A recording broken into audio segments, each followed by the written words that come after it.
Your remote not working all the time? Or having to get closer to the vehicle so it'll work on your Dodge Grand Caravan? Stop worrying. Let's change that battery first before calling a locksmith or going to the dealership and see if that was a problem. I'll show you step by step in this video with no special tools, and all you need is a brand new CR2032 battery.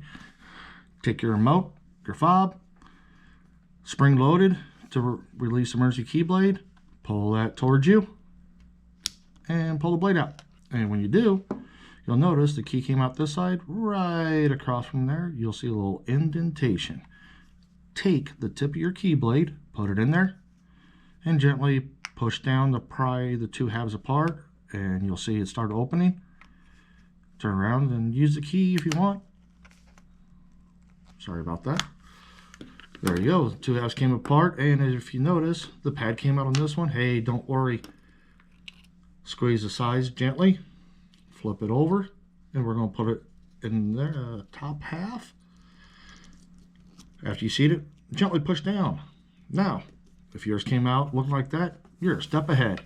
Take your emergency blade, pop that battery out, and if you notice, it is a CR2032 battery.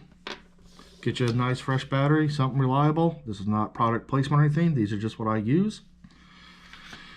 Brand new CR2032 battery. Positive side right here. You're going to slide it in, push down, push the little metal sides to make sure they're seated. Now take your two halves. If everything is seated properly, it should snap together. Walk your fingers around and squeeze at the same time.